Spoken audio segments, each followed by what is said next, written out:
Stephen Lewis, the co-founder of Energetic Matrix. It's a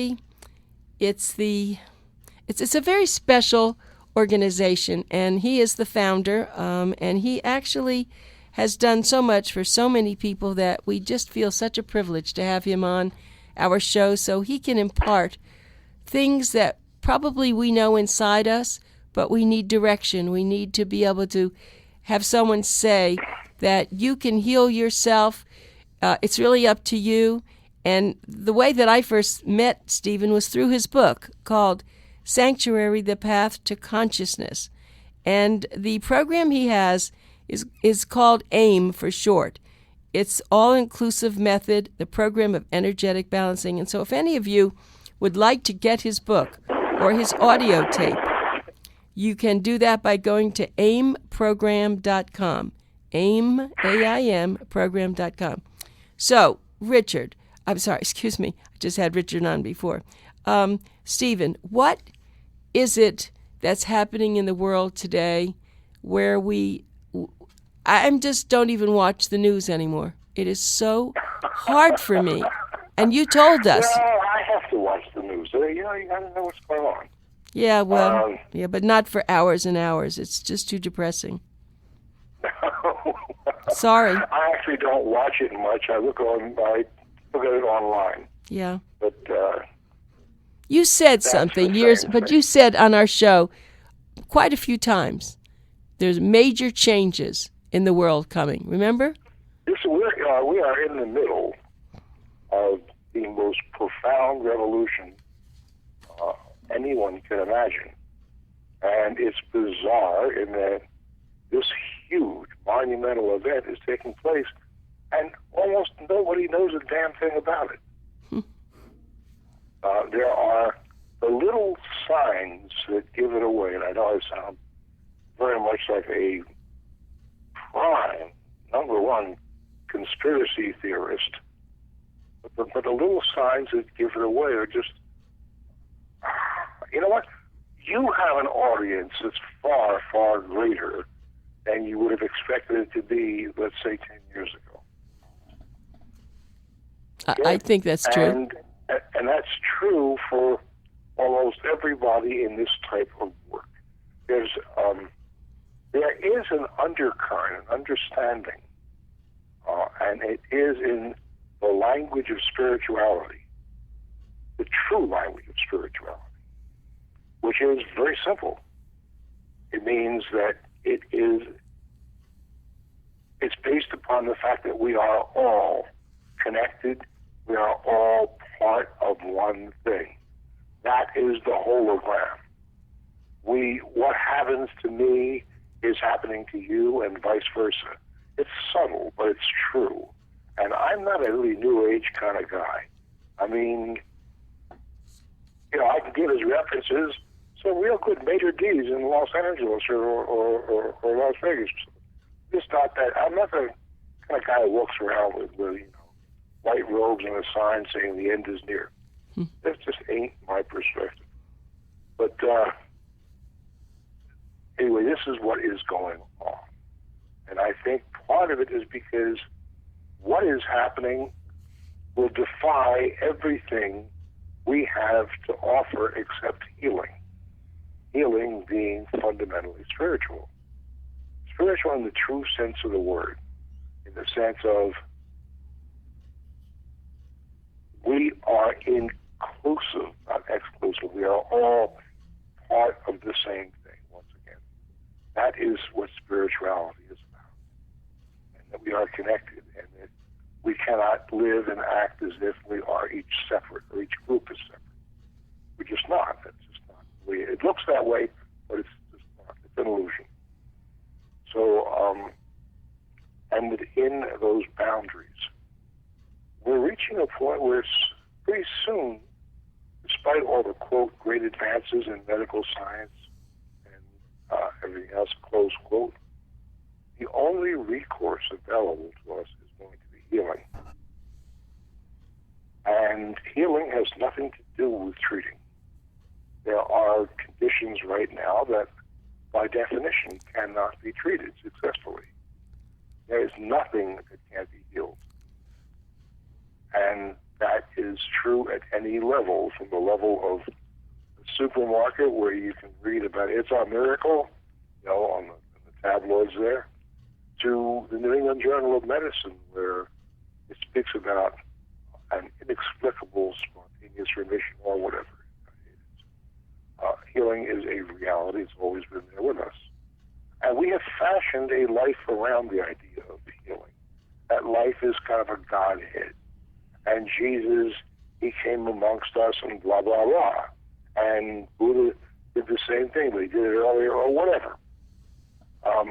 And we've fashioned this life around it. The reality is healing has never not existed. And the phenomenon of healing, whether it's healing a paper cut, which almost everyone can do, to healing some dire, life-threatening situation, which most people feel they can't do, but they can. Healing is healing. And very simply, there are rules and laws that pertain to healing.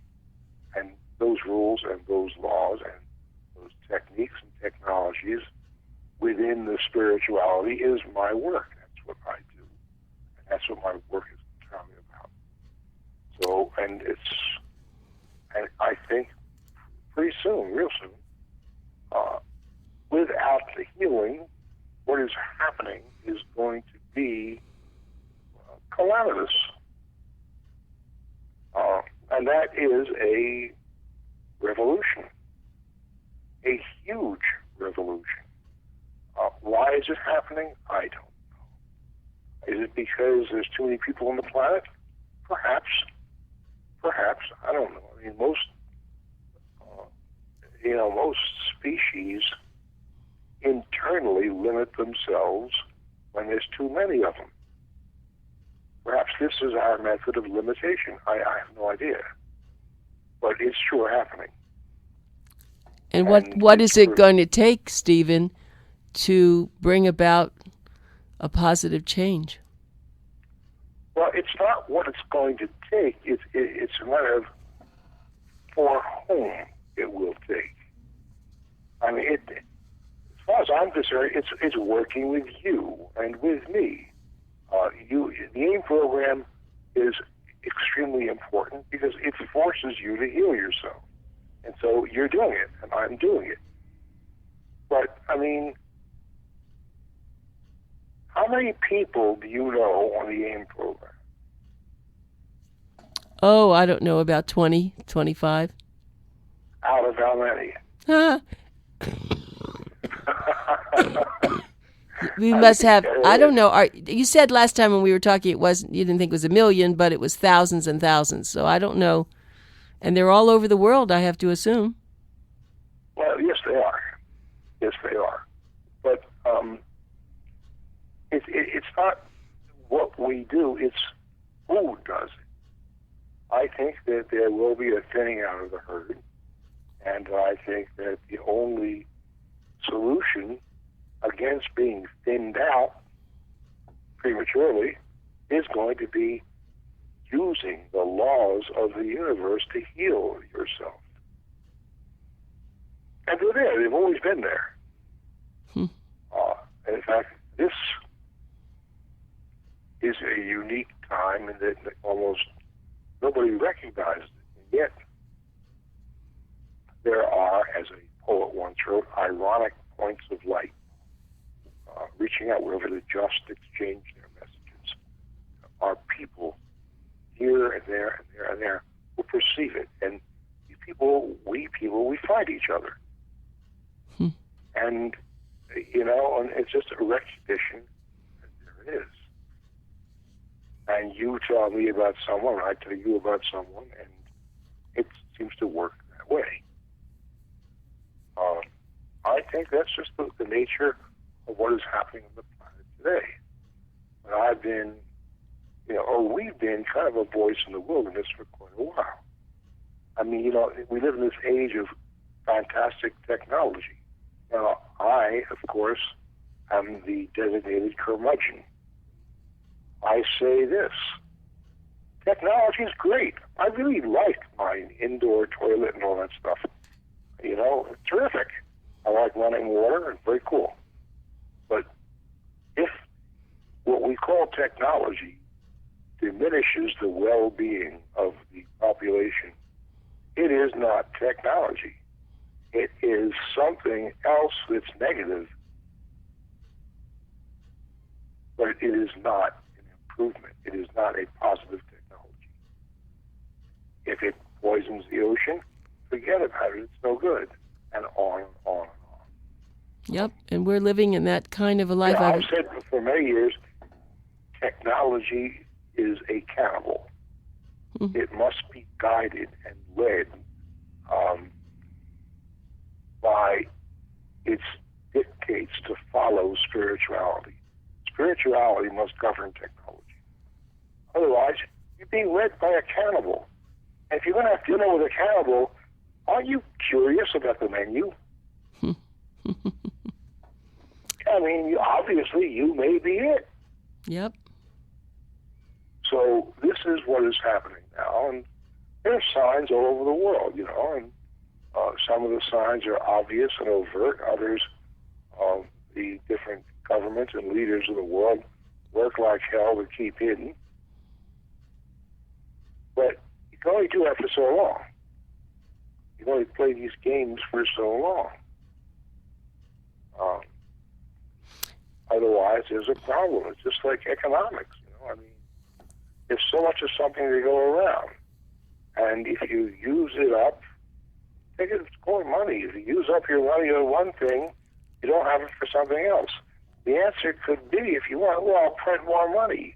But then everything costs 10 times as much because you are cheapening the value of the money. There are laws in life. And that's just the way it is.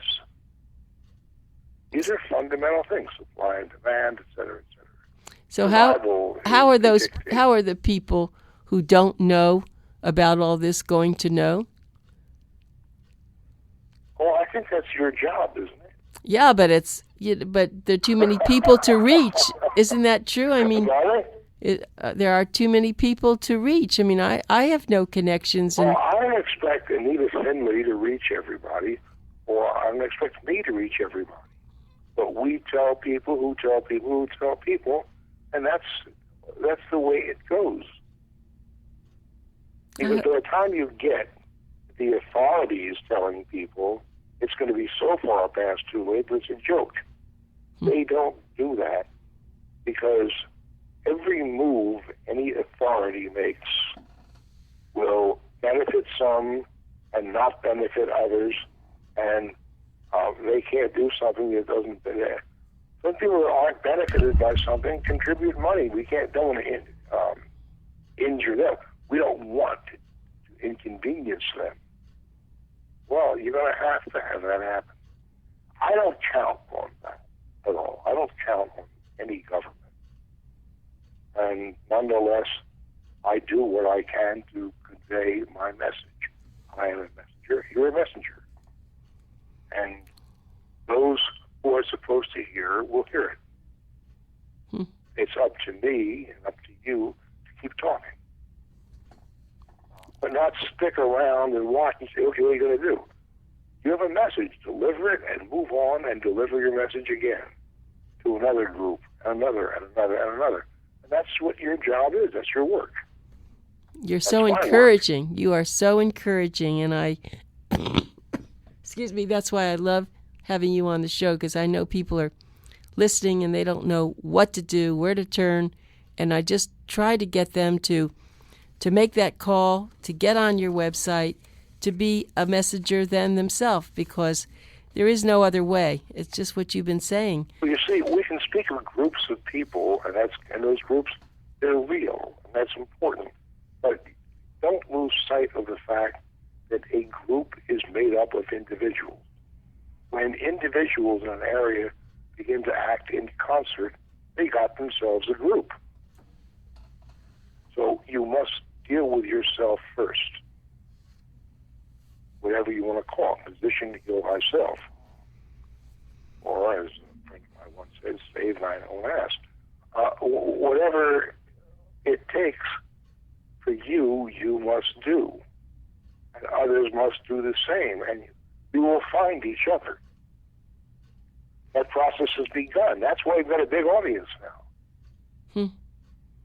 Yeah. Because there's a message, and people are running around saying, what's going on? What's the answer? They're not using those exact words, but they're seeking. Intuitively, they perceive that there's something they need to hear. They need some help, some guidance, etc. And they're looking. And so are you finding from, let's say, 20 years ago, did you start this, 30 years ago? I don't know when you really started your program. Well, the AIM program is not that old. It's about, close to, not quite 20 years old. Okay. So my doing this work, it's been a long, I'm old, I'm a jerk. Yeah. I'm a card-carrying geriatric. This is my life's work. Right. So, but when you first started, did you see all this happening, the future of what we are seeing now, or you just how did you look at all this? No, the big picture I did see. I saw it. The mystery is the timetable. How soon is soon? It's happening. I understood it was not something where you say, okay, the Earth is, diminishing in size or expanding or this or that, and only just a few billion years is going to go into the sun. Well, because a few billion may be, or a few million may be a brief period of time. But for me, it's as close to forever as I can imagine. I mean, it's happening quickly. Whether it's this year, next year, in 5 years, it's like imminent. And I have seen that. And it's hard to make a current ongoing evaluation because different governments do not cooperate and say, we have a problem, we need help. The way a government usually deals with a problem is to hide it. No one knows there's a problem. And, that's true for almost every government, including the U.S. I mean, supposedly our national bird is the eagle, right? Yes. Should be the ostrich. What we do is you put our head in the sand and say, it's cool, everything's fine. But our ass is up in the air, there it is. How hard is it to shoot an ostrich as his head in the sand? They run pretty fast, though. Yeah, well, that's fine, but when its head's in the sand, it's not doing anything. Right. And so anyway, that's what's basically going on. Okay. It's happening very quickly. Very, very, very, very quickly. And so you do, of course, a lot of radio shows. You probably do television, but your one book stands out. And I really want people to buy it. It was such an important book for me. I really cherish it. It's called, let me just tell everybody, it's Sanctuary, The Path to Consciousness. It really says so much, and it was so well written. And I know, I forgot the gentleman's name who you co-authored with. Evan Slauson. Yes, Evan Slauson. What is he? Mostly, if you can look it up under my name, Stephen Lewis. Right, Stephen Lewis and Evan Slauson. Tell me what Evan is doing now. Oh, Evan is part of EMC Squared. Evan basically is in charge of the nuts and bolts. The work, if you want to call it the spiritual technology, is my work. But you need to have the computers break, someone's got to fix them, and on and on and on and on. And that's what Evan does. When he came to me initially, he said, look, you're doing everything, and it's working, but you're using some technologies and techniques that are like already history. They're ancient. Well, that's understandable because as soon as you buy a computer, by the time you get it home, it's somewhat obsolete. I mean, you know that. Yep. So he took over that aspect of it. He suggested that I do what no one else probably in the world can do. And that the nuts and bolts we have by people who handle nuts and bolts. Okay, I didn't know what the relationship was there, but that's very important. And who else do you have on your team? Well, there are three people who began this work: me, and Evan, and Roberta. And who? Roberta has been with me longer than Evan, longer than anyone. In fact, Roberta is my ex, and she's the boss of Eileen, my wife, and Eileen's best friend at the same time. That's so great. It's all very incestuous. Right. That's lovely, though, that you're all together. So now we have a bunch of employees, obviously. Sure, but I just meant who's really the power of what you do. And so when you don't really move very much out of your home, your office, you don't tour the country, you don't do anything because you don't have to do it. I reached a point where, I guess when I was somewhere around 70, I said, you know what? I'm tired of the traveling. It gets old. And I did it quite a bit, and because I did it in a way that made it easy. If I was going somewhere, I would schedule a couple of days of work and 3-4 days of being there and looking around and meeting people and doing what I wanted to do. And so, and I've been everywhere with doing this, basically. But it got to a point where I said, you know what, I really need to not travel. I have a message. There's media, all kinds of media, and I will use that to communicate. I am no longer going to hoof it. I don't need to sit and be somewhere physically. Not that I'll never do it again. I will, no doubt, but not as a way of life. But you reach that point, inevitably. Right. Well, you have something that is so rare and is special. And if people would just get on your website and all the radio shows you do, and thank goodness that you do have them all podcasts so people can hear what you're doing and what you're thinking. And we haven't even covered. In fact, I was thinking about you when they have this whole new thing on the ALS and they're trying to raise money for something that most people never even heard about or cared about. And now they raised huge amount of money from just a few people who decided how they could get people to do this, and then they reached out. It's really amazing, isn't it? It's what you were talking about. Yes, absolutely. I've always, there's another side to that, though. In a way, what I'm doing comes down to life extension. That's part of it. And that, of course, in a way is also antithetical to the problem in the world right now.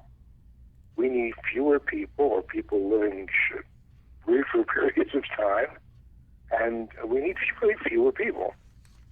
Well, there are 7 billion people in the world, and I think of just a mere couple 100,000 or so